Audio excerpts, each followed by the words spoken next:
Olá, bem-vindos de volta. O tema de agora será pregas durais das meninges, né?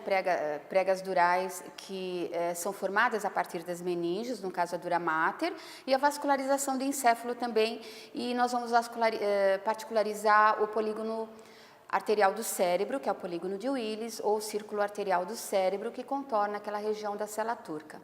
Nesse modelo, nós vamos verificar a presença do lado de um dos hemisférios da aracnoide. A pia mater, ela está subjacente à aracnoide. Lembrando que a pia mater é a meninge mais íntima ao tecido nervoso, tão íntima que ela se aprofunda em todas as sinuosidades, ela acompanha a profundidade dos sulcos. E aqui, no caso, a representação da dura mater e a marca do seio sagital superior. Todos esses pontinhos brancos, eles representam as granulações aracnoides que fazem parte do sistema de reabsorção licórica. Então, como vocês estudaram, o líquor ele é produzido na tela corioide, ou melhor, nos plexos corioides afixos às telas corioides, e são, como a renovação é dinâmica, eles são absorvidos nessa região próxima ao vértex do crânio, ao vértex da calvária, através dessas formações vasculares que são as granulações aracnoides. Na sequência, vamos falar das pregas que a dura mater forma e que acabam delimitando setores encefálicos. Então, a primeira que nós vamos destacar, desmontando aqui um hemisfério, nós vemos a foice do cérebro. A foice do cérebro que ocupa a fissura longitudinal do cérebro. Então, a foice do cérebro separa os hemisférios cerebrais. Na margem superior da foice do cérebro, nós temos a presença do seio sagital superior. Na margem inferior da foice do cérebro, o seio sagital inferior, que se continua aqui com o seio reto, que a gente vai ver melhor em outro modelo.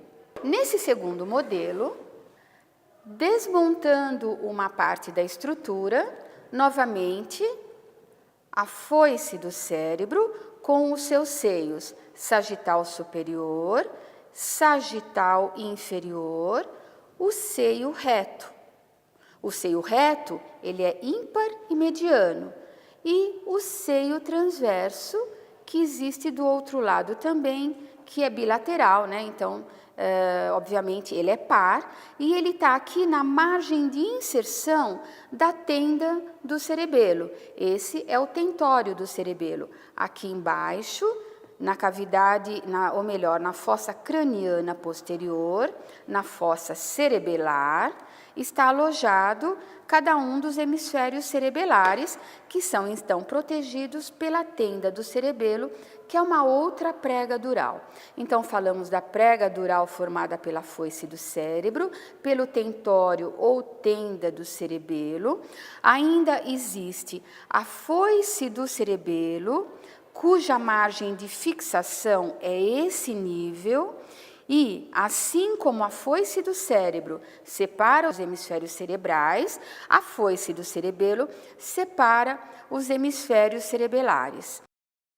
Bem, então, continuando o assunto das pregas durais, falamos da foice do cérebro, da foice do cerebelo, do tentório. Existe ainda o diafragma da cela, que faz um verdadeiro teto aqui na região da cela turca, ou cela túrcica, parte central do osso esfenoide. O diafragma da cela, ele protege a hipófise, que está aqui dentro. E a única perfuração, quer dizer, a única abertura que nós encontramos no diafragma da cela é essa abertura produzida pela passagem do infundíbulo, ou seja, da haste hipotálamo-hipofisária. Uma última prega da dura mater é a que contorna, as duas lâminas da dura mater contornam o cavo trigeminal ou cavo de Meckel. Aqui em rosinha, denota a presença do gânglio trigeminal, do quinto par craniano. Então, a dura mater aqui ela se desdobra, ou seja, ela se delamina para formar esse tal cavo mencionado e protege, assim, além da região do gânglio trigeminal, protege a emergência da tripartição, né, do gânglio trigeminal, que é o nervo V1, V2, V3. Ou seja, nessa ordem, o nervo oftálmico, adentrando a cavidade orbitária pela fissura orbitária superior, o nervo maxilar, que sai da cavidade craniana pelo forame redondo, e o nervo maxilar, que sai da cavidade craniana pelo forame oval. Então, nós temos as pregas durais assim constituídas, não esquecendo que uma das lâminas da dura mater reveste a parte mais interna da calota craniana, constituído, então, a dura mater craniana, que funciona como um verdadeiro periósteo. Nessa delaminação da dura mater, ela forma determinados espaços. Por exemplo, aqui, a dura mater vem aqui sem delaminação, nessa área. E aqui, para formar a foice do cérebro, ela se afasta da outra lâmina que fica acolada ao osso, como um periósteo mesmo. E nessa delaminação, ela gera espaços. Esse espaço triangular, por exemplo, que é revestido por endotélio e foi aproveitado, digamos assim, pela delaminação da dura mater, constituiu a situação anatômica do seio sagital superior. Aquele mesmo seio sagital superior que nós falamos. Então, aqui é o término do seio sagital superior, término na confluência dos seios. Quem mais conflui para esse seio é o seio occipital, que está aqui na margem de fixação da da foice do cerebelo, assim como temos a foice do cérebro, a foice do cerebelo, região da confluência dos seios. O seio venoso transverso, o mesmo que nós falamos aqui, do encaixe, né? O seio venoso transverso, que se continua como seio venoso sigmoide de cada lado, e que aqui não aparece por causa da cobertura da dura mater, mas que vai transpor o forame jugular para se continuar como veia jugular interna. O sulco formado pelo seio venoso transverso, a região da confluência dos seios, aqui no nível da protuberância occipital interna, o sulco do seio venoso sigmoide de um lado e desembocando no forame jugular, e daqui para baixo, então, ele vai se continuar como veia jugular interna. Então, a veia jugular interna, ela é a sequência caudal do seio venoso sigmoide, que ocupa esse sulco do seio venoso, no nível do forame jugular. Bem, a representação venosa dos seios em relação à calvária é o que nós tínhamos para falar. Existe ainda o sistema venoso superficial do cérebro, que fica, como o nome diz, superficialmente as estruturas encefálicas. Tem as veias cerebrais superiores e as veias cerebrais inferiores. No nível do sulco lateral, que é aquele sulco silviano que vocês estudaram, a posição topográfica, então, da veia cerebral média. Em relação ao sistema venoso profundo do cérebro, tem apenas um único ponto a destacar, que é a veia de Galeno. Nessa topografia, abaixo do esplênio do corpo caloso, a veia de Galeno, também chamada de veia cerebral magna, e que vai desembocar aqui, no seio reto. Veia de Galeno, ou veia cerebral magna, abaixo do esplênio do corpo caloso e que desemboca no seio reto e que constitui a veia mais importante que drena essa região profunda das estruturas encefálicas. Vamos falar agora da vascularização arterial do cérebro. A vascularização arterial do cérebro, ela é composta por dois sistemas. O sistema vértebro-basilar, que é responsável pela nutrição das regiões posteriores encefálicas, e o sistema carotídeo, que é responsável pela irrigação, pelo suprimento de oxigênio e nutrientes das regiões anteromediais dessas estruturas encefálicas. Vamos falar primeiro do sistema vértebro-basilar. Aqui nós temos a presença das duas artérias vertebrais, a artéria vertebral esquerda, a artéria vertebral direita. Lembrando que as artérias vertebrais, elas ganham o território intracraniano a partir do forame magno. Assim que elas adentram a cavidade craniana, elas sofrem uma certa inflexão anterior. E lembrando também que as artérias vertebrais, elas estão percorrendo nessa sequência, em vermelhinho, a representação da artéria vertebral em cada vértebra cervical, aqui no caso, elas estão atravessando os forames transversários dos processos transversais das vértebras cervicais, que são esses processos transversos das vértebras cervicais, eles são fenestrados justamente para dar guarida, para dar passagem para a artéria vertebral. Nesse nível alto da coluna cervical, a artéria vertebral sofre uma importante sinuosidade para então ganhar, como foi dito, o forame magno e adentrar a cavidade craniana.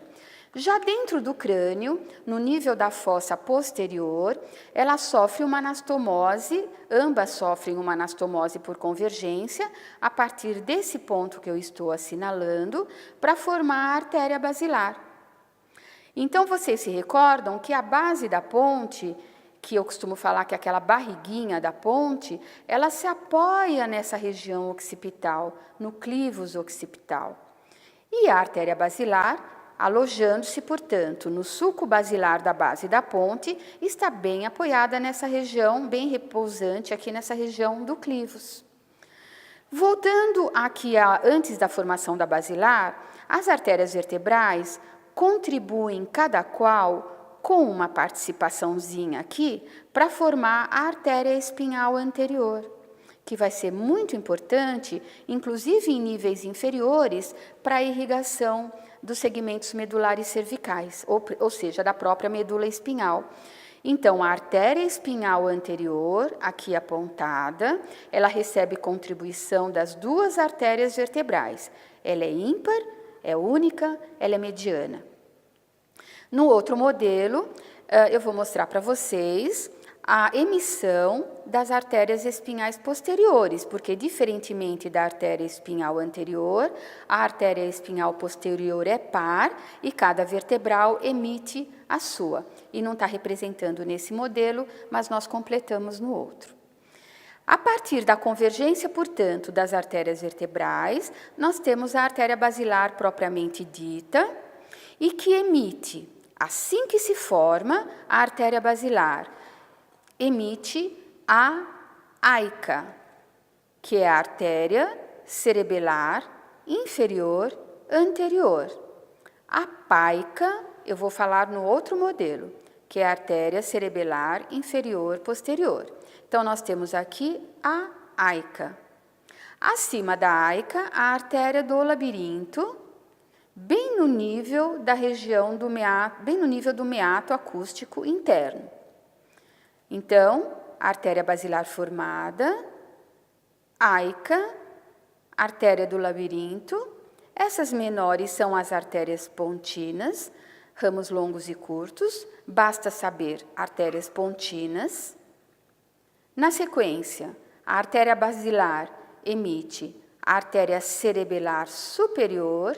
Então, se nós tínhamos a paica e a aica, que eram inferiores, faltou a superior. Aqui está a superior, artéria cerebelar superior, apenas cerebelar superior.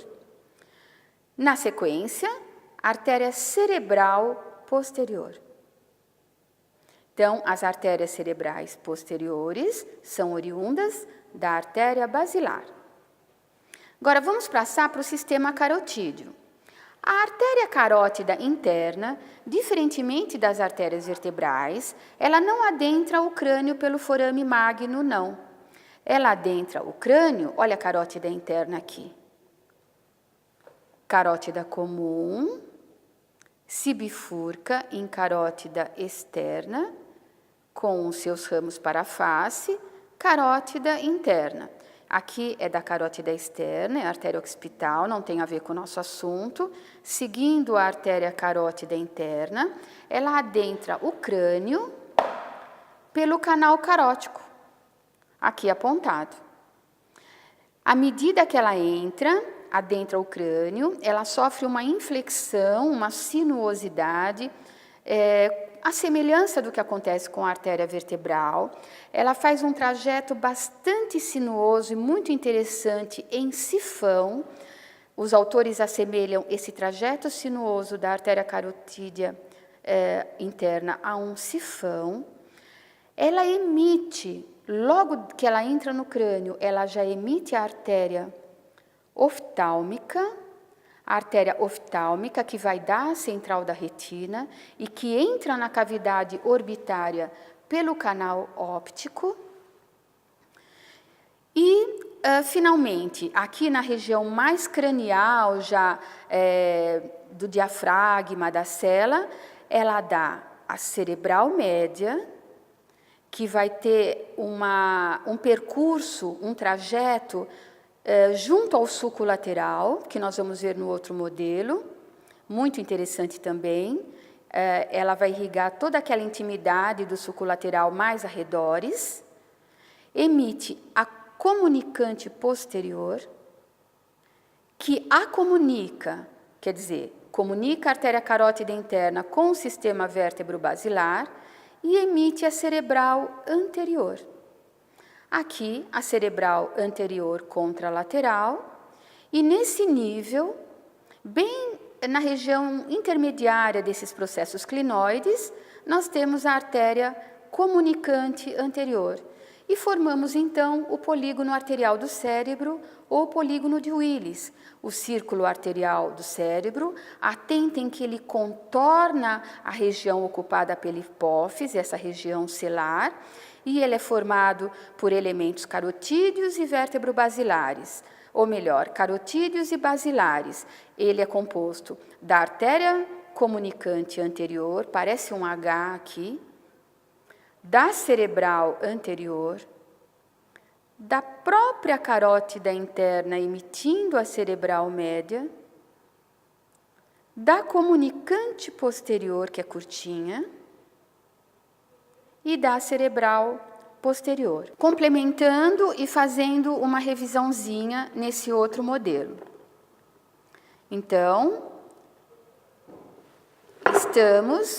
deixa o cerebelo ali, estamos na face ventral, inferior do cérebro, parte ventral do tronco encefálico, a composição da artéria vertebral, às custas da artéria basilar, às custas das artérias vertebrais, a contribuição das duas vertebrais formando um Y espinhal anterior, que vai seguir pelo sulco mediano anterior, pela fissura mediana anterior lá da medula, ela é bem longa.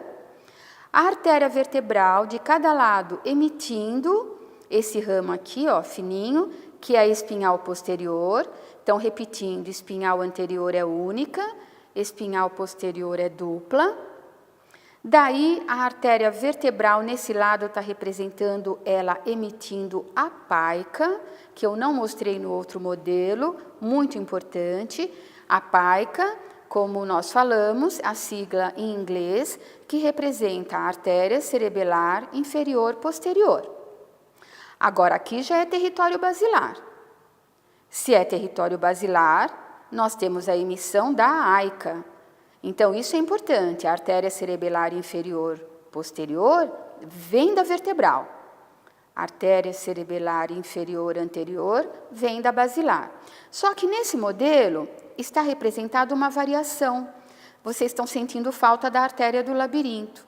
Aqui no caso, a basilar nesse modelo, ela está representando a emissão de um tronco único, que está dando a AICA e a artéria labiríntica. Finalmente, aqui no curso da basilar, pelo sulco basilar da base da ponte, a emissão das artérias pontinas que já falamos. Essas duas emitidas proximamente, perto ao término da basilar, que são, então, a cerebelar superior e a cerebral posterior. Agora, vamos desmontar um pouquinho a peça para nós vermos o percurso da cerebral média. Olha a carótida interna aqui, emitindo a cerebral média, que, como nós tínhamos falado, vai em direção do sulco lateral. Eu desmontei aqui a peça no nível do sulco lateral e a cerebral média irrigando, inclusive, território insular e se espraiando aqui nas imediações, nas adjacências do sulco lateral. É isso aí, pessoal. Bons estudos. Era isso para esse momento e estou à disposição no laboratório. Vocês me encontram facilmente. Tchau, tchau.